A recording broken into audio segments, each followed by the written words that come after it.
ನಿಮಗೆ ಯಾವುದು ತಪ್ಪಾಗಿ ಕಾಣಲ್ಲ. ನಾನು ಏನೇ ಮಾಡಿದ್ರು ತಪ್ಪಾಗೆ ತಾನೇ ಕಾಣೋದು. ಏನು ಹೇಳ್ತಾ ಇದೀಯ ಮೆಲ್ವಿನ್? ನೀನು ಕರ್ತನ ಮಗ, ಸಿನಿಮಾ ಥಿಯೇಟ್ರಿಗೆ ಹೋಗ್ಬೋದಾ? ಇದು ದೇವ್ರಿಗೆ ಇಷ್ಟನಾ ಏನು? ಯೋಚನೆ ಮಾಡ್ದಾ? ನಾನೇನು ದಿನ ಹೋಗ್ತೀನಾ? ಇವತ್ತಾನೇ ಹೋಗಿದ್ದು, ಅದಕ್ಕೆ ಇಷ್ಟು ಕಿರ್ಚ್ತಾ ಇದ್ದೀರಾ? ಈ ದಿನದಲ್ಲಿ ಕಾರ್ಯಕ್ರಮವನ್ನು ನೋಡುತ್ತಿರುವ ಸಹೋದರ ಸಹೋದರಿಯಾಗಿರುವ ಹೆತ್ತವರಾಗಿರುವ ನೀವು ಮಕ್ಕಳನ್ನು ಖಂಡಿಸಿ ಬೋಧಿಸಿ ನಡೆಸಬೇಕಾದ ವಿಷಯದಲ್ಲಿ ಖಂಡಿಸಲೇಬೇಕು. ಅದು ನಿಮಗೆ ಸಂತೋಷ, ಅದು ನಿಮ್ಮ ಮಕ್ಕಳಿಗೆ ಆಶೀರ್ವಾದ.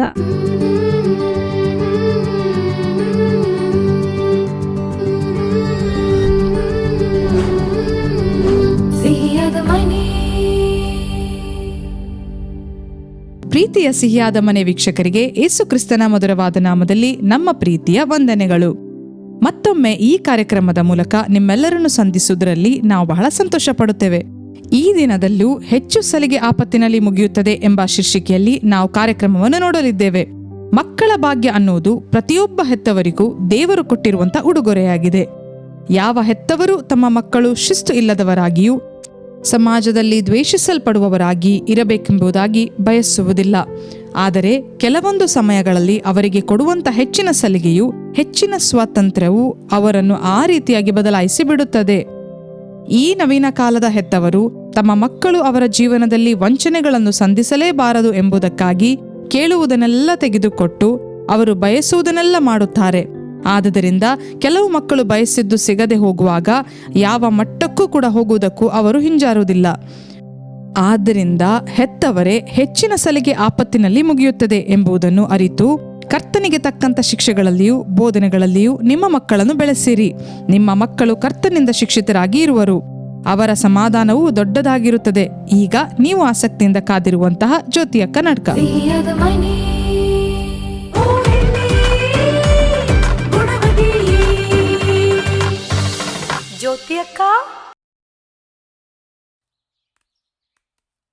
ಮಿತಿ ಮೀರಿ ಮಗಂಗೆ ಸಲಿಗೆ ಕೊಡ್ತಿದ್ರಪ್ಪ.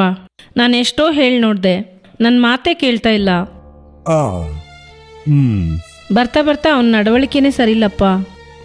ಸರಿಯಾಗಿ ಓದ್ತಾನೂ ಇಲ್ಲ, ನನ್ನ ಮಾತಿಗೆ ಸ್ವಲ್ಪನೂ ಬೆಲೆನೇ ಕೊಡ್ತಾ ಇಲ್ಲ. ಇನ್ನೂ ಹೇಳಬೇಕಂದ್ರೆ ನನ್ನ ಜೊತೆಗೆ ಮಾತಾಡ್ತಾನೇ ಇಲ್ಲಪ್ಪ. ಮಾತಾಡ್ತಾ ಇಲ್ವಾ? ಡ್ಯಾನಿಗೆ ಇದು ಗೊತ್ತಾ? ಗೊತ್ತಪ್ಪ, ಅವರು ನನ್ನ ಜೊತೆಗೆ ಮಾತಾಡೋದಿಲ್ಲ. ಅವ್ರು ಕೊಡ್ತಿರೋ ಸಲಿಗೆನೇ ಅವನ್ನ ಈ ಥರ ಬದಲಾಯಿಸ್ತು.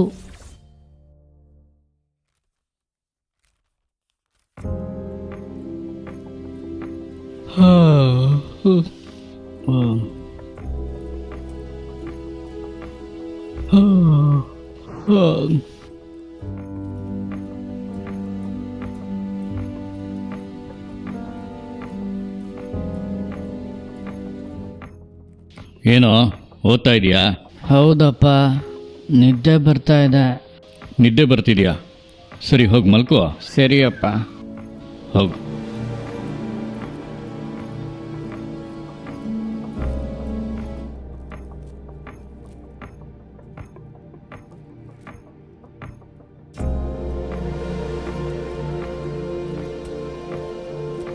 ಏನ್ರಿ ಮೆಲ್ವಿನ್ ಎಲ್ಲಿ?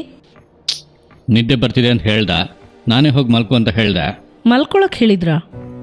ಅವನಿಗೆ ಸೆಮಿಸ್ಟರ್ ಬರ್ತಾ ಇದೆ ರೀ. ಅವನಿಗೆ ಅಂತಲೇ ನಾನು ಕಾಫಿ ಮಾಡ್ಕೊಂಡು ತೊಗೊಂಬಂದೆ. ಕಾಫಿ ತಾನೇ, ಕೊಡು, ನಾನು ಕುಡಿತೀನಿ. ನೀನು ಹೋಗಿ ಮಲ್ಕೋ. ಏನ್ರಿ ಎಕ್ಸಾಮ್ ಟೈಮಲ್ಲಿ ಅವನಿಗೆ ಸಪೋರ್ಟ್ ಮಾಡ್ತಾ ಇದ್ದೀರಾ? ಅವನಿಗೆ ನಿದ್ದೆ ಬರ್ತಾ ಇದೆ ಅಂತ ಹೇಳ್ದ. ನಿದ್ದೆ ಬರ್ತಿರೋನಿಗೆ ಹೇಗೆ ಓದ್ಲಿಕ್ಕೆ ಸಾಧ್ಯ? 8:30ಗೆ ಏನ್ರಿ ನಿದ್ದೆ? ನೀವು ಅವನ್ನ ತುಂಬ ಹಾಳು ಮಾಡ್ತಿದ್ದೀರಾ. ನನಗೆ 8:30ಗೆ ನಿದ್ದೆ ಬರ್ತಾ ಇದೆ. ಪಾಪ ಅವನು ಓದೋ ಹುಡುಗ, ಅವನಿಗೆ ನಿದ್ದೆ ಬರಲ್ವಾ? ನಾನು ಹೋಗಿ ಮಲ್ಕೋತೀನಿ.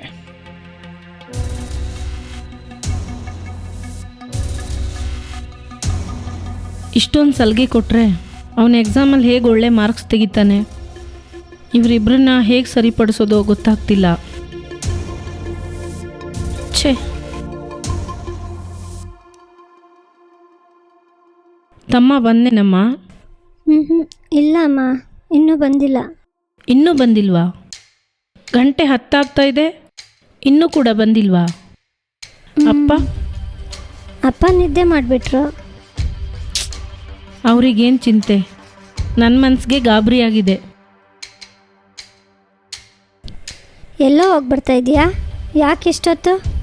ಫ್ರೆಂಡ್ ಬರ್ಡೇ ಇತ್ತು, ಟ್ರೀಟ್ ಕೊಟ್ಟ, ಅದಕ್ಕೆ ಲೇಟು.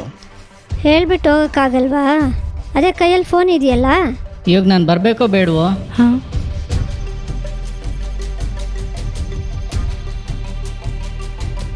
ಯಾಕೋ ಈಗ ಮಾತಾಡ್ತೀಯಾ?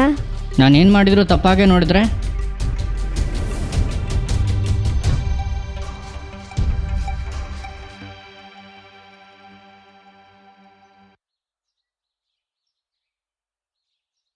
ಏನೋ ಮಾರ್ಕ್ಸ್ ತೊಗೊಂಡಿದ್ಯಾ?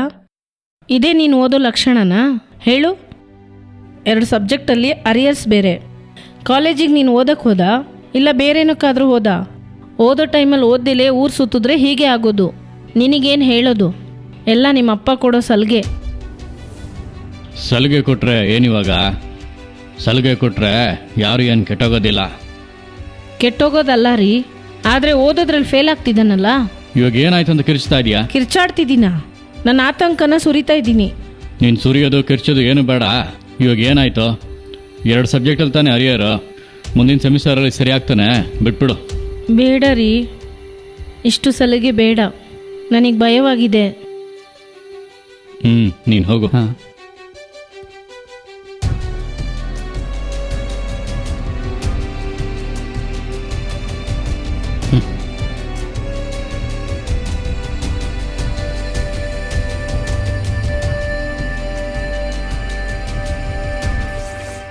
ನಾವು ಪ್ರಾರ್ಥನೆ ಮಾಡೋಣಮ್ಮ.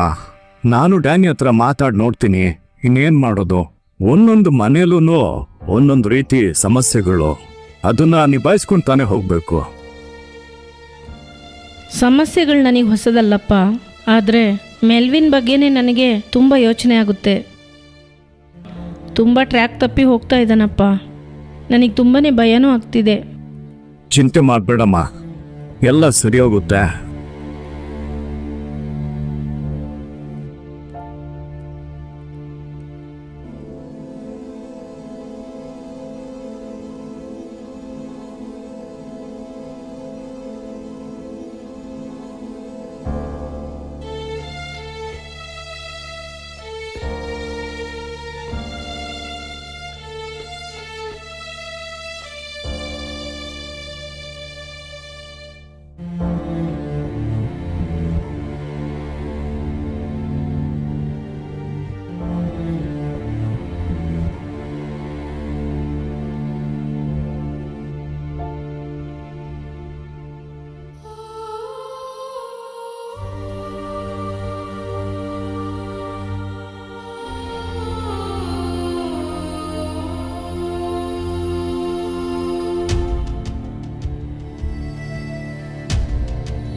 ಗಂಡ ಮತ್ತು ಹೆಂಡತಿ ಒಂದೇ ಶರೀರ, ಬೇರೆ ಬೇರೆ ಅಲ್ಲ. ಇದನ್ನು ಸರಿಯಾಗಿ ಅರ್ಥ ಮಾಡ್ಕೊಂಡ್ರೆ ಕಹಿತನ, ಕೋಪ, ದ್ವೇಷ ಗಂಡ ಹೆಂಡತಿ ಮಧ್ಯೆ ಬರೋದಿಲ್ಲ. ಸ್ವಂತ ಶರೀರವನ್ನು ಯಾರೂ ಹಾಗೆ ಮಾಡೋದಿಲ್ವಲ್ಲ.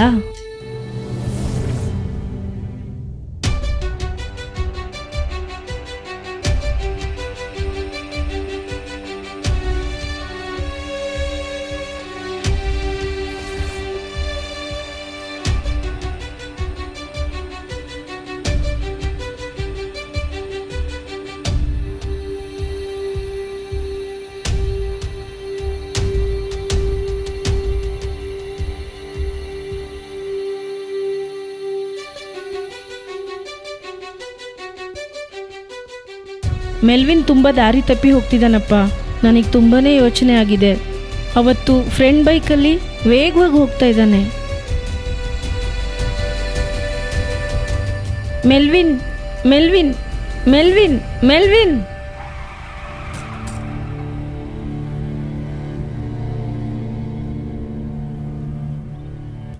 ಅವನಿಗೇನಾದರೂ ಆಗ್ಬಿಟ್ರೆ? ನಾನು ಹೇಳಿದ್ರೆ ಕೇಳ್ತಾನೆ ಇಲ್ಲಪ್ಪ. ಡ್ಯಾನಿ ಹತ್ರ ಹೇಳ್ಬೇಕು ತಾನೆಮ್ಮ. ಇಲ್ಲಪ್ಪ, ಎಲ್ಲ ಅವ್ರು ಕೊಡೋ ಸಲಿಗೆನೆ. ಅವರು ಖಂಡಿಸೋದಿಲ್ಲ, ನನ್ನನ್ನು ಖಂಡಿಸೋದಕ್ಕೆ ಬಿಡೋದಿಲ್ಲ. ಶಿಕ್ಷಿಸದೆ ಬಿಟ್ಟ ಹುಡುಗನು ತಾಯಿಯ ಮಾನವನು ಕಳೆಯೋನು ಅಂತ ಸತ್ಯವೇದ ಹೇಳುತ್ತೆ. ಅದೇ ಅಪ್ಪ, ನನಗೂ ಚಿಂತೆ ಆಗಿದೆ. ನನಗೇನು ಮಾಡೋದು ಗೊತ್ತಾಗ್ತಿಲ್ಲ.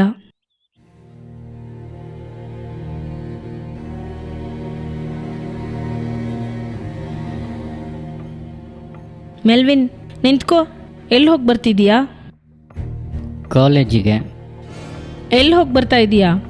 ಕಾಲೇಜಿಗೆ ಅಂತ ಹೇಳಿದ್ನಲ್ಲ. ಎಲ್ಲಿ ಹೋಗಿ ಬರ್ತಾ ಇದೀಯಾ ಹೇಳು. ಹೌದು, ಸಿನಿಮಾ ಥಿಯೇಟ್ರಿಗೆ ಹೋಗಿ ಬರ್ತಾ ಇದ್ದೀನಿ. ಏನಿವಾಗ? ಹಾಂ, ಕಾಲೇಜ್ಗೆ ಹೋಗ್ತೀನಿ ಅಂತ ಸುಳ್ಳು ಹೇಳ್ಬಿಟ್ಟು ಸಿನಿಮಾಗೆ ಹೋಗಿ ಬರ್ತಾ ಇದೀಯಾ? ಇದು ತಪ್ಪಲ್ವಾ? ನಿಮಗೆ ಯಾವುದು ತಪ್ಪಾಗಿ ಕಾಣಲ್ಲ. ನಾನು ಏನೇ ಮಾಡಿದ್ರು ತಪ್ಪಾಗೆ ತಾನೇ ಕಾಣೋದು. ಏನು ಹೇಳ್ತಾ ಇದೀಯ ಮೆಲ್ವಿನ್? ನೀನು ಕರ್ತನ ಮಗ, ಸಿನಿಮಾ ಥಿಯೇಟ್ರಿಗೆ ಹೋಗ್ಬೋದಾ? ಇದು ದೇವ್ರಿಗೆ ಇಷ್ಟನಾ ಏನು? ಯೋಚನೆ ಮಾಡ್ದಾ? ನಾನೇನು ದಿನ ಹೋಗ್ತೀನಾ? ಇವತ್ತಾನೆ ಹೋಗಿದ್ದು, ಅದಕ್ಕೆ ಇಷ್ಟು ಕಿರ್ಚ್ತಾ ಇದ್ದೀರಾ? ಹಾಂ ನಾನೇನು ಚಿಕ್ಕ ಹುಡುಗ ಅಲ್ಲ. ಹಾಂ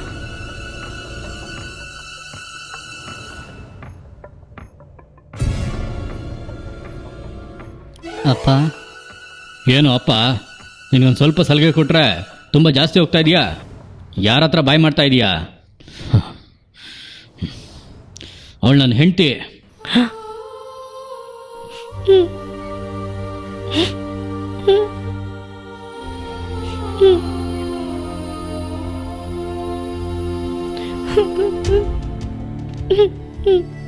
ನಾನು ಕೋಪ ಮಾಡ್ಕೋತೀನಿ, ಅದಕ್ಕೆ ಅಂತ ನೀನು ಕೋಪ ಮಾಡ್ಕೋತೀಯಾ? ಕ್ಷಮಾಪಣೆ ಕೇಳ. ಮಾಡಿ ತಪ್ಪು, ಅದರಲ್ಲಿ ಬೇರೆ ಕೊಬ್ಬಿದ ಮಾತುಗಳು. ಕ್ಷಮಾಪಣೆ ಕೇಳ. ಸಾರಿ ಅಮ್ಮ.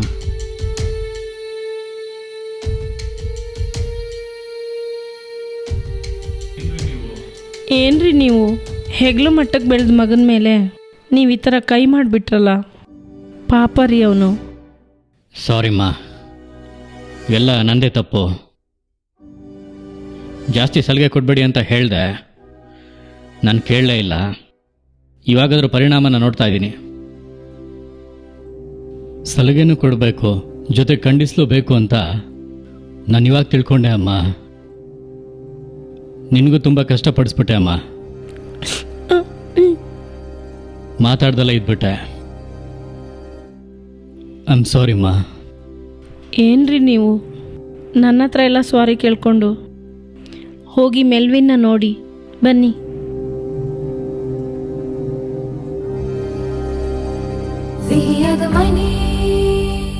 ಪ್ರಿಯರಾದವರೇ, ಜ್ಯೋತಿಯ ಕರ್ನಾಟಕವನ್ನು ನೋಡಿದ್ರಾ? ನಿಮಗೆ ಆಶೀರ್ವಾದವಾಗಿತ್ತಾ? ಈಗ ಸಹೋದರಿ ಚೆಲ್ಲಾರಾಣಿ ಅಪ್ಪದುರೆಯವರು ನಿಮ್ಮೊಂದಿಗೆ ಕರ್ತನ ವಾಕ್ಯವನ್ನು ಹಂಚಿಕೊಂಡು ನಿಮಗಾಗಿ ವಿಶೇಷ ಪ್ರಾರ್ಥನೆ ಮಾಡುವರು. ನಂಬಿಕೆಯಿಂದ ದೇವರ ಸಂದೇಶವನ್ನು ಕೇಳಿರಿ. ಕರ್ತನು ನಿಶ್ಚಯವಾಗಿ ಇಂದು ನಿಮ್ಮ ಕುಟುಂಬಗಳನ್ನು ಆಶೀರ್ವದಿಸುವನು.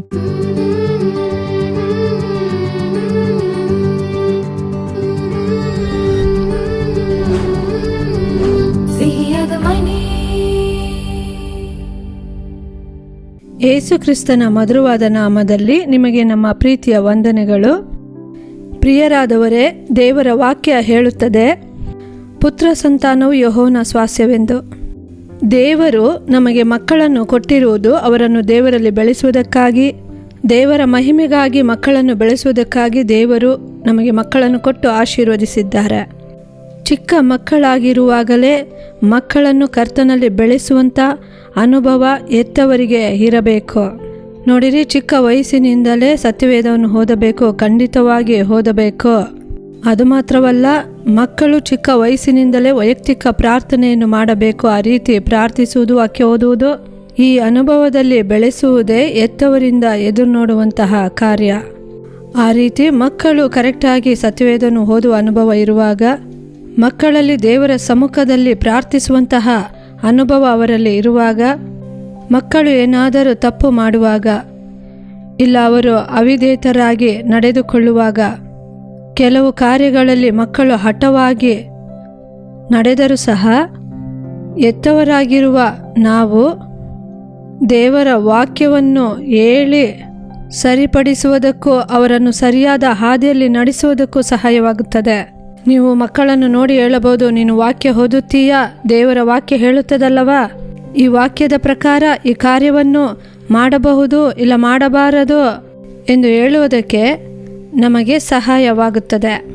ಅದು ಮಾತ್ರವಲ್ಲ, ಕುಟುಂಬ ಪ್ರಾರ್ಥನೆಯಲ್ಲಿ ಮಕ್ಕಳನ್ನು ಕೆಲವು ಕಾರ್ಯಗಳಲ್ಲಿ ಸರಿಪಡಿಸಬೇಕೆಂದರೆ ಮಕ್ಕಳ ಕಾರ್ಯಗಳನ್ನು ನಾವು ಹೆತ್ತವರು ಪ್ರಾರ್ಥನೆಯಲ್ಲಿಟ್ಟು ಪ್ರಾರ್ಥಿಸುವಾಗ, ಅದನ್ನು ಕುಟುಂಬ ಪ್ರಾರ್ಥನೆಯಲ್ಲಿಟ್ಟು ಮಕ್ಕಳಿಗಾಗಿ ಪ್ರಾರ್ಥಿಸುವಾಗ, ಮಕ್ಕಳು ಯಾವ ಕಾರ್ಯದಲ್ಲಿ ಬದಲಾಗಬೇಕೋ, ಯಾವುದಕ್ಕೆ ವಿಧೇಯರಾಗಬೇಕೋ, ಯಾವ ಕಾರ್ಯದಲ್ಲಿ ಹಠವಾದಿಯಾಗಿದ್ದಾರೋ ಅದನ್ನು ಬಿಟ್ಟು ಹೊರಬರಬೇಕೋ ಆ ಕಾರ್ಯಗಳನ್ನೆಲ್ಲ ಮಕ್ಕಳೊಂದಿಗೆ ಸೇರಿ ನೀವು ಕುಟುಂಬ ಪ್ರಾರ್ಥನೆಯಲ್ಲಿ ಪ್ರಾರ್ಥಿಸುವಾಗ ನಿಮ್ಮ ಮಕ್ಕಳ ಬಾಳಲ್ಲಿ ಕರ್ತನು ಮಾತಾಡುತ್ತಾನೆ, ಮಕ್ಕಳ ಹೃದಯದಲ್ಲಿ ಕರ್ತನು ಮಾತಾಡುತ್ತಾನೆ. ನೀವು ಈ ರೀತಿ ಮಾಡುವುದು ತಪ್ಪು, ಈ ರೀತಿ ಮಾಡಬಾರದು, ಈ ರೀತಿ ಹಠ ಮಾಡಬಾರದು ಎಂದು ನಾವು ಹೆತ್ತವರಾಗಿರುವ ನಾವು ಖಂಡಿತ ಹೇಳಬೇಕು. ಆದರೆ ಮಕ್ಕಳೊಂದಿಗೆ ಸೇರಿ ಆ ಕಾರ್ಯಕ್ಕಾಗಿ ಪ್ರಾರ್ಥನೆಯಲ್ಲಿ ಪ್ರಾರ್ಥಿಸಿ ನಂತರ ನಾವು ಆ ಆಲೋಚನೆಯನ್ನು ಅವರಿಗೆ ನೀಡುವಾಗ ಕರ್ತನು ಅವರ ಹೃದಯದಲ್ಲಿ ಕ್ರಿಯೆ ಮಾಡುತ್ತಾನೆ. ಅದು ಮಾತ್ರವಲ್ಲ, ಸತ್ಯವೇದದ ವಾಕ್ಯದ ಪ್ರಕಾರ ಮಕ್ಕಳಿಗೆ ಆಲೋಚನೆಯನ್ನು ಕೊಡುವಾಗ ಮಕ್ಕಳು ಸತ್ಯವೇದದ ವಾಕ್ಯಕ್ಕೆ ವಿಧೇಯರಾಗುವ ಅನುಭವ ಬರುತ್ತದೆ. ಹೆತ್ತವರಾಗಿರುವ ನಮಗೂ ನೋಡಿರೆ ಆ ಸತ್ಯವೇದದ ವಾಕ್ಯದ ಪ್ರಕಾರ ಬೆಳೆಸುವಂಥ ಅನುಭವ ನಮಗೂ ಬರುತ್ತದೆ. ಆದ್ದರಿಂದ ಕಾರ್ಯಕ್ರಮ ನೋಡುತ್ತಿರುವ ಹೆತ್ತವರು ಖಂಡಿತವಾಗಿ ಮುದ್ದು ಮಾಡಬೇಕು. ಯಾವ ಕಾರ್ಯದಲ್ಲಿ ಮುದ್ದು ಮಾಡಬೇಕು ಅದರಲ್ಲಿ ಮಾಡಬೇಕು, ಪ್ರೀತಿಯನ್ನು ಕೊಡಬೇಕು, ಅದೇ ರೀತಿ ನಾವು ಖಂಡಿಸಬೇಕು. ಪ್ರತಿನಿತ್ಯವೂ ದೇವರ ಮಕ್ಕಳು ವಾಕ್ಯ ಓದಬೇಕು, ಖಂಡಿತ ಪ್ರಾರ್ಥಿಸಬೇಕು. ಕುಟುಂಬ ಪ್ರಾರ್ಥನೆಯಲ್ಲಿ ಮಾತ್ರವಲ್ಲ, ಕುಟುಂಬ ಪ್ರಾರ್ಥನೆಯಲ್ಲಿ ಅವರಿಗೂ ವಿಜ್ಞಾಪನೆಯನ್ನು ಕೊಟ್ಟು ಪ್ರಾರ್ಥಿಸಬೇಕು ಎಂದು ಹೇಳಿಕೊಡಬೇಕು. ಆ ರೀತಿಯ ಮಕ್ಕಳು ಪ್ರಾರ್ಥಿಸುವಾಗ, ಅವರು ತಪ್ಪು ಮಾಡುವಾಗ ಇದು ದೇವರಿಗೆ ಇಷ್ಟವಿಲ್ಲದ ಕಾರ್ಯ, ಇದು ನೀನು ಮಾಡಬಾರದಲ್ಲವಾ, ಏಸಪ್ಪ ಇಷ್ಟಪಡುವ ರೀತಿ ನೀನು ನಡೆದುಕೊಳ್ಳಬೇಕು, ಆಗಲೇ ನೀನು ಇಷ್ಟಪಡುವ ಕಾರ್ಯಗಳನ್ನೆಲ್ಲ ದೇವರು ನೆರವೇರಿಸುತ್ತಾರೆ, ನಿನಗೆ ಓದಿನಲ್ಲಿ ಸಹಾಯ ಮಾಡುತ್ತಾರೆ, ನೀನು ಆಸೆ ಪಡುವುದನ್ನೆಲ್ಲ ನೆರವೇರಿಸುತ್ತಾರೆ ಎಂದು ಹೇಳಿ ಆ ಮಕ್ಕಳನ್ನು ಪ್ರಾರ್ಥನೆಯಲ್ಲಿ ಪ್ರಾರ್ಥಿಸುವಂತೆ ಮಾಡಿ ನಾವು ಬೆಳೆಸುವಾಗ ಕರ್ತನು ನೋಡಿರಿ, ಕರ್ತನಲ್ಲಿ ಮಕ್ಕಳು ಬೆಳೆಯುವಂತೆ ದೇವರೇ ಜವಾಬ್ದಾರಿ ತೆಗೆದುಕೊಳ್ಳುತ್ತಾರೆ. ನಮ್ಮ ಬಾಯಿ ಮಾತಿಗಿಂತ ದೇವರ ಸಮ್ಮುಖದಲ್ಲಿ ಕುಟುಂಬವಾಗಿ ಹೆತ್ತವರು ನಾವು ಪ್ರಾರ್ಥಿಸಬೇಕು, ಮಕ್ಕಳು ಪ್ರಾರ್ಥಿಸುವಂತೆ ಮಾಡಬೇಕು. ಆಗ ಕರ್ತನು ಅವರೊಂದಿಗೆ ಮಾತನಾಡಿ ವಿಧೇಯರಾಗುವಂತೆ ಮಾಡುತ್ತಾರೆ.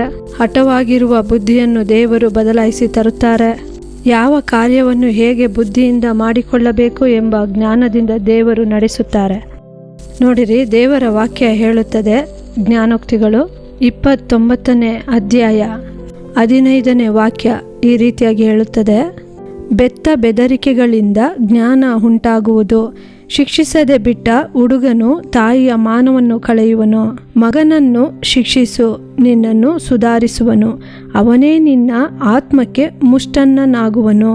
ಆಗ ದೇವರ ವಾಕ್ಯ ಹೇಳುತ್ತದೆ, ಮಕ್ಕಳ ಬಳಿ ಪ್ರೀತಿಯಿಂದಲೂ ಇರಬೇಕು. ಅದೇ ರೀತಿ ಮಕ್ಕಳನ್ನು ನಾವು ಖಂಡಿಸಿ ಬೋಧಿಸಿ ಬೆಳೆಸಬೇಕು. ಆ ರೀತಿ ನಾವು ಖಂಡಿತವಾಗಿ ಬೆಳೆಸುವಾಗ, ದೇವರಲ್ಲಿ ಮಕ್ಕಳನ್ನು ನಾವು ಬೆಳೆಸುವಾಗ, ಪ್ರಾರ್ಥನೆಯಲ್ಲಿ ಮಕ್ಕಳನ್ನು ಇರಿಸಿ ನಾವು ದೇವರಲ್ಲಿ ಬೆಳೆಸುವಾಗ, ಆ ಮಕ್ಕಳ ಮೂಲಕ ನೀವು ಹೆತ್ತವರಾಗಿರುವ ಒಬ್ಬೊಬ್ಬರು ಅವರ ಮೂಲಕ ಸಂತೈಸಿಕೆ ಹೊಂದಬಹುದು. ಅದು ಮಾತ್ರವಲ್ಲ, ಹೆತ್ತವರ ಆತ್ಮ ಸಂತೋಷಿಸುತ್ತದೆ. ಆದ್ದರಿಂದ ಈಗ ಹೆತ್ತವರಿಗೆ ಎಲ್ಲರ ಆಸೆ, ನನ್ನ ಮಗು ಚೆನ್ನಾಗಿ ಬೆಳೆದು ಬರಬೇಕು, ಒಳ್ಳೆಯ ಒಂದು ಉದ್ಯೋಗಕ್ಕೆ ಬರಬೇಕು, ಅವರ ಮೂಲಕ ದೇವರ ನಾಮ ಮಹಿಮೆ ಹೊಂದಬೇಕು. ಎಷ್ಟೋ ಹೆತ್ತವರು ಈ ರೀತಿ ಇಷ್ಟಪಡುತ್ತಾರೆ, ಅವರು ದೇವರ ಸೇವೆಯನ್ನು ಮಾಡಬೇಕು. ಇದೆಲ್ಲವೂ ಹೆತ್ತವರು ಇಷ್ಟಪಡುವ ಕಾರ್ಯ, ಅದೇ ದೇವರು ಎದುರು ನೋಡುವಂಥ ಕಾರ್ಯವು. ಅಂತಹ ಆಶೀರ್ವಾದವನ್ನು ಮಕ್ಕಳು ಹೊಂದಿಕೊಳ್ಳಬೇಕೆಂದರೆ ಖಂಡಿತವಾಗಿ ನಾವು ದೇವರಲ್ಲಿ ಖಂಡಿಸಿ ಅವರನ್ನು ಬೆಳೆಸಬೇಕು. ಆದ್ದರಿಂದ ಮಕ್ಕಳನ್ನು ವಾಕ್ಯ ಓದುವುದರಲ್ಲೂ ಪ್ರಾರ್ಥಿಸುವುದರಲ್ಲೂ ನಿಜವಾಗಿ ನಾವು ಹೆತ್ತವರಾಗಿರುವ ನಾವು ಅದನ್ನು ತಿಳಿದುಕೊಳ್ಳಬೇಕು. ಅಂತಹ ಒಂದು ಅನುಭವ ಇರುವಾಗ ದೇವರ ವಾಕ್ಯ ಏನು ಹೇಳುತ್ತದೆ, ಮಕ್ಕಳ ಮೂಲಕ ನಾವು ಮುಷ್ಟನ್ನರಾಗುವೆವು. ದೇವರ ವಾಕ್ಯದ ಪ್ರಕಾರ ಮಕ್ಕಳು ನಮಗೆ ಸಂತೈಸುವಿಕೆಯ ಮಗನಾಗಿ, ಸಂತೈಸುವಿಕೆಯ ಮಗಳಾಗಿ ಎಷ್ಟೋ ಜನರು ಹೇಳುತ್ತಾರೆ. ಸೇವೆಯ ಹಾದಿಯಲ್ಲಿ ನೋಡಿರಿ, ಇಂತಹ ಸ್ಥಿತಿಯಲ್ಲೂ ನನ್ನ ಮಗ ನನಗೆ ಸಹಾಯಕನು ಮಾತ್ರವಲ್ಲ, ಅವನು ಹೇಳುವ ಮಾತು ನನಗೆ ಸಂತೈಸುವಿಕೆಯಾಗಿರುತ್ತದೆ. ಕೆಲವರು ಹೇಳುತ್ತಾರೆ ಚಿಕ್ಕ ವಯಸ್ಸಾಗಿರುತ್ತದೆ, ತುಂಬ ಚಿಕ್ಕ ವಯಸ್ಸಿನವರು, ಒಂದು 10 ವರ್ಷದವರಾಗಿರುತ್ತಾರೆ. ಕೆಲವು ತಾಯಂದಿರು ಹೇಳುತ್ತಾರೆ, ಈ ವೇದನೆಯಲ್ಲಿ, ಈ ದುಃಖದಲ್ಲಿ ನೋಡಿರೆ ನನ್ನ ಮಗನು ನನ್ನ ಮಗಳು ಈ ಮಾತನ್ನು ಹೇಳಿದರು, ನನ್ನ ಮಗನು ನನ್ನ ಮಗಳು ಹೇಳಿದ ಆ ಮಾತಿನಿಂದ ನನ್ನ ದುಃಖವನ್ನೇ ನಾನು ಮರೆತು ಬಿಟ್ಟೆ. ಆ ರೀತಿ ಮಕ್ಕಳನ್ನು ಹೆತ್ತವರಿಗೆ ಸಂತೈಸುವಿಕೆಯಾಗಿ ದೇವರು ಇಡುತ್ತಾರೆ. ಆಗ ಮೊದಲನೇದಾಗಿ ಮಕ್ಕಳನ್ನು ದೇವರಲ್ಲಿ ಬೆಳೆಸಿದರೆ ಮಕ್ಕಳು ಹೆತ್ತವರಿಗೆ ಸಂತೈಸುವಿಕೆಯ ಮಗನಾಗಿ ಮಗಳಾಗಿ ಬರಲು ಸಾಧ್ಯ. ಕೆಲವರನ್ನು ನಾವು ನೋಡುತ್ತೇವೆ, ಕೆಲವರು ಬರುತ್ತಾರೆ, ಮಕ್ಕಳೊಂದಿಗೆ ಬರುತ್ತಾರೆ, ಅಷ್ಟು ವಿಧೇಯತರಾಗಿ ಇರುತ್ತಾರೆ. ಪ್ರಾರ್ಥನೆ ಮಾಡೋಣ ಎಂದರೆ ಸುಂದರವಾಗಿ ಮೊಣಕಾಲಾಕುತ್ತಾರೆ. ಹೆತ್ತವರು ನಮ್ಮ ಬಳಿ ಮಾತನಾಡುತ್ತಿರುವಾಗ ಅಷ್ಟು ಡೀಸೆಂಟಾಗಿ, ಅಷ್ಟು ವಿಧೇಯರಾಗಿ ಕೂತುಕೊಂಡಿರುತ್ತಾರೆ. ಆಗ ನಾನೇ ಹೇಳಿದ್ದೇನೆ, ತುಂಬ ಸಂತೋಷ, ಮಕ್ಕಳನ್ನು ಚೆನ್ನಾಗಿ ಬೆಳೆಸಿದ್ದೀರಿ, ಎಷ್ಟು ವಿಧೇಯತೆಯಿಂದ ಬೆಳೆಸಿದ್ದೀರಿ ಎಂದು ಹೇಳುತ್ತೇವೆ. ಅದೇ ರೀತಿ ನೋಡಿರಿ, ಕೆಲವು ಮನೆಯ ಮಕ್ಕಳು ಬರುತ್ತಾರೆ, ಹೆತ್ತವರನ್ನು ನಮ್ಮ ಬಳಿ ಮಾತನಾಡುವುದಕ್ಕೂ ಬಿಡುವುದಿಲ್ಲ. ಅದು ಮಾತ್ರವಲ್ಲ, ಮನೆಯಲ್ಲಿರುವ ಎಲ್ಲ ಸಾಮಾನುಗಳನ್ನು, ಶೋಕೇಶಿನಲ್ಲಿ ಇರುವಂಥ ಎಲ್ಲ ಸಾಮಾನುಗಳು ಬೇಕು ಎಂದು ಹಠ ಹಿಡಿಯುತ್ತಾರೆ. ಎತ್ತಿ ಒಡೆದು ಹಾಕಿದರೂ ತಿಳಿಯದು. ಕೆಲವರು ಹೆತ್ತವರು ಆ ಸಮಯದಲ್ಲಿ ಖಂಡಿಸುತ್ತಾರೆ. ಮತ್ತೊಮ್ಮೆ ಬೇರೆಯವರ ಮನೆಗೆ ಹೋಗುತ್ತೇವೆ, ಆ ರೀತಿ ಬೇರೆಯವರ ಸಾಮಾನುಗಳನ್ನೆಲ್ಲ ಕೇಳುತ್ತಾರೆ, ಅವರಿಗೆ ಇಷ್ಟ ಬಂದ ರೀತಿಯಲ್ಲಿ ಎತ್ತಿಕೊಳ್ಳುತ್ತಾರೆ.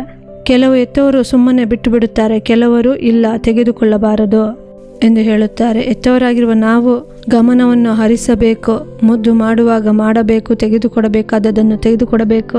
ಆದರೆ ಮತ್ತೊಬ್ಬರ ಮನೆಗೆ ಹೋದಾಗ ನಮ್ಮ ಸಾಕ್ಷಿ ಮಕ್ಕಳ ಮೂಲಕ ಕೆಟ್ಟು ಹೋಗಬಾರದು. ಆಗ ಮಕ್ಕಳನ್ನು ದೇವರಲ್ಲಿ ಬೆಳೆಸುವಾಗ, ವಾಕ್ಯದ ಪ್ರಕಾರ ಬೆಳೆಸುವಾಗ, ಪ್ರಾರ್ಥನೆಯಲ್ಲಿ ಅವರನ್ನು ಬೆಳೆಸುವಾಗ ಮಕ್ಕಳು ಸಾಕ್ಷಿಯಾಗಿ ಬಾಳುತ್ತಾರೆ. ದೇವರ ನಾಮ ಮಹಿಮೆ ಪಡುತ್ತದೆ. ಹೆತ್ತವರಾಗಿರುವ ನಿಮಗೆ ಅದು ದೊಡ್ಡ ಸಂತೋಷವಾಗಿರುತ್ತದೆ. ನೀವು ನಿಮ್ಮ ಮಕ್ಕಳ ಮೂಲಕ ಹೋಗುವಂಥ ಸ್ಥಳಗಳಲ್ಲಿ ಸಾಕ್ಷಿ ಹೇಳುವಂತೆ ದೇವರು ಕೃಪೆ ಮಾಡುತ್ತಾರೆ.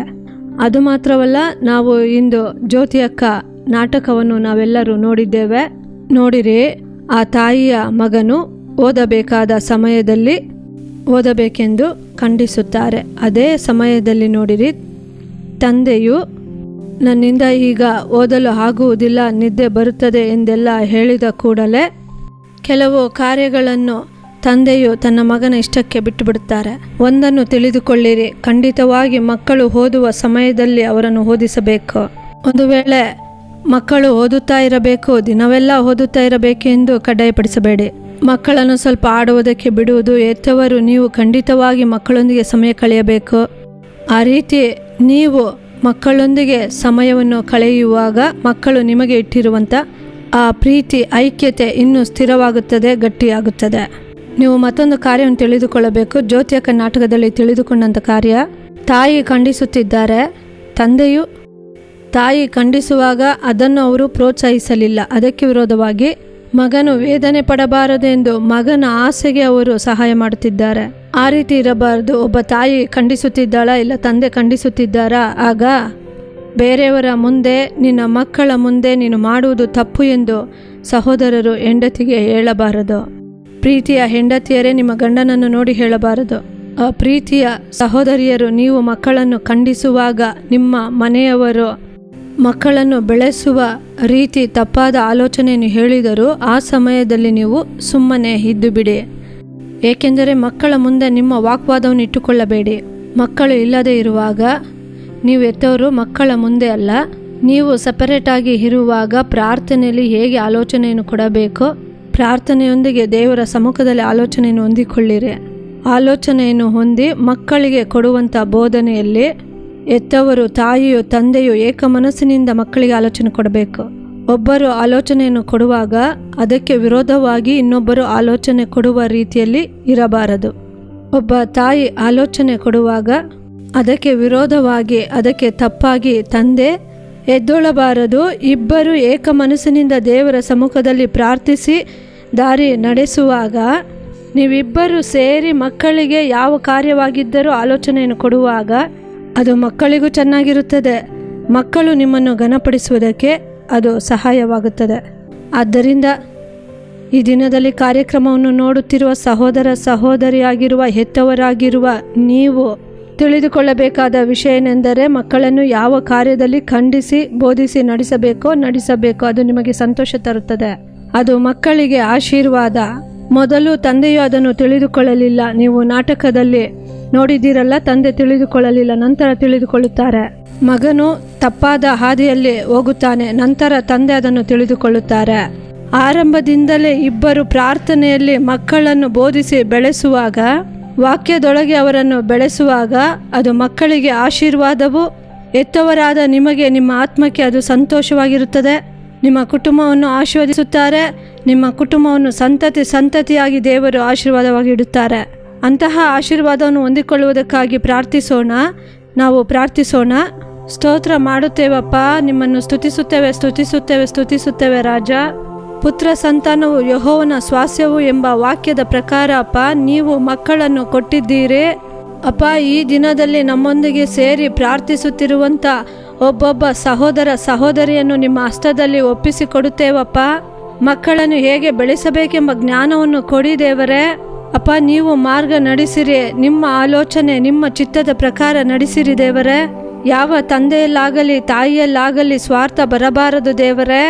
ಯಾವ ತಂದೆ ತಾಯಿಗೂ ಪೈಪೋಟಿ ಬರಬಾರದಪ್ಪ. ಅಪ್ಪ, ಎಲ್ಲ ತಾಯಂದಿರು ಎಲ್ಲ ತಂದೆಯಂದಿರು ನಿಮ್ಮ ಸಮ್ಮುಖದಲ್ಲಿ ಒಮ್ಮನಸಾಗಿದ್ದು ಅಪ್ಪ, ನಿಮ್ಮ ಸಮ್ಮುಖದಲ್ಲಿ ಪ್ರಾರ್ಥಿಸಿ ಮಕ್ಕಳನ್ನು ಬೆಳೆಸುವಂಥ ಕೃಪೆಯನ್ನು ಕೊಡಿರಿ ಅಪ್ಪ. ಈ ದಿನದಲ್ಲಿ ನೀವು ಕೊಟ್ಟ ಆಲೋಚನೆಯ ಪ್ರಕಾರ ಎಲ್ಲ ಎತ್ತಂದಿರು ದೇವರೇ, ನಿಮ್ಮ ವಾಕ್ಯದ ಪ್ರಕಾರ ಪ್ರಾರ್ಥಿಸಿ ಮಕ್ಕಳನ್ನು ಬೆಳೆಸುವಂಥ ಕೃಪೆಯನ್ನು ಕೊಡಿರಿ ದೇವರೇ. ಇವರನ್ನು ಹೆತ್ತ ತಂದೆ ತಾಯಿಗಳು ಭಾಗ್ಯವಂತರು ಭಾಗ್ಯವಂತೆಯರು ಎಂದು ಹೇಳುವಂತೆ ನೀವು ಒಬ್ಬೊಬ್ಬರನ್ನು ಆಶೀರ್ವದಿಸಬೇಕಾಗಿ ಪ್ರಾರ್ಥಿಸುತ್ತೇವಪ್ಪ. ಅಪ್ಪ, ಯಾವ ಕಾರ್ಯದಲ್ಲಿ ಮುದ್ದು ಮಾಡಬೇಕೋ, ಯಾವ ಕಾರ್ಯಗಳಲ್ಲಿ ಪ್ರೀತಿ ತೋರಿಸಬೇಕೋ ಅಪ್ಪ, ಯಾವ ಪರಿಸ್ಥಿತಿಗಳಲ್ಲಿ ಅವರನ್ನು ಖಂಡಿಸುವಂಥ ಪರಿಸ್ಥಿತಿ ಬರುತ್ತದೋ, ಅವರನ್ನು ಬೋಧಿಸಿ ನಡೆಸಬೇಕಾದ ಪರಿಸ್ಥಿತಿ ಬರುತ್ತದೋ, ಅದರಲ್ಲಿ ಅಪ್ಪ ಒಬ್ಬೊಬ್ಬ ಹೆತ್ತವರಿಗೂ ನೀವು ಜ್ಞಾನವನ್ನು ಕೊಟ್ಟು ನಡೆಸಿರಿ ಕರ್ತನೆ. ನೀನು ಆ ರೀತಿ ಜವಾಬ್ದಾರಿ ತೆಗೆದುಕೊಂಡಿದ್ದಕ್ಕಾಗಿ ವಂದನೆ ಅಪ್ಪ. ಈ ದಿನದಲ್ಲಿ ನನ್ನೊಂದಿಗೆ ಸೇರಿ ಪ್ರಾರ್ಥಿಸುತ್ತಿರುವ 11 ಕುಟುಂಬವಾಗಿ ಮಕ್ಕಳ ಮೂಲಕ ನಿಮ್ಮ ನಾಮ ಒಂದೇ ಮಹಿಮೆ ಉಂಟಾಗಲಪ್ಪ. ನನ್ನನ್ನು ತಗ್ಗಿಸಿ ಒಪ್ಪಿಸುತ್ತೇನೆ, ದೇವರ ನಾಮ ಮಾತ್ರ ಮಹಿಮೆ ಉಂಟಾಗಲಿ. ಯೇಸುವಿನ ನಾಮದಲ್ಲಿ ಪ್ರಾರ್ಥಿಸುತ್ತೇನೆ ತಂದೆಯೇ, ಆಮೇನ್. ಪ್ರಿಯರಾದವರೇ, ಈ ದಿನದ ಕಾರ್ಯಕ್ರಮ ನಿಮಗೆ ಆಶೀರ್ವಾದವಾಗಿತ್ತೆಂದು ನಾವು ನಂಬುತ್ತೇವೆ.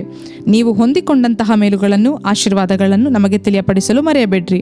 ನಿಮ್ಮ ಪ್ರಾರ್ಥನಾ ಮನವಿಗಳನ್ನು ದೂರವಾಣಿಯ ಮೂಲಕ ಇಮೇಲ್ ಮೂಲಕ ನಮಗೆ ತಿಳಿಯಪಡಿಸಿರಿ. ನಿಮಗಾಗಿ ಪ್ರಾರ್ಥಿಸಲು ಆಲೋಚನೆ ಕೊಡಲು ಸಹೋದರ ಮೋಹನ್ ಸಿ ಲಾಜರಸ್ ಅವರು ಮತ್ತು ದೇವ ಸೇವಕರುಗಳು ಸಿದ್ಧರಾಗಿದ್ದಾರೆ. ಶನಿವಾರ ಮತ್ತು ಭಾನುವಾರ ಪ್ರಸಾರವಾಗುವಂತಹ ಪ್ರಾರ್ಥಿಸೋಣ ಬನ್ನಿ ಕಾರ್ಯಕ್ರಮವನ್ನು ಕುಟುಂಬವಾಗಿ ನೋಡಲು ಮರೆಯಬೇಡ್ರಿ. ಪುನಃ ಮುಂದಿನ ವಾರ ಇದೇ ಕಾರ್ಯಕ್ರಮದಲ್ಲಿ ಇದೇ ಸಮಯದಲ್ಲಿ ಸಂಧಿಸೋಣ. ಅದುವರೆಗೂ ದೇವರ ಕೃಪೆ ನಿಮ್ಮೊಂದಿಗಿರಲಿ. For further details and prayer support, Jesus Redeems Ministries, Nalamavadi, Thoothukudi District, 628211. Our phone number 08035454545. God bless you.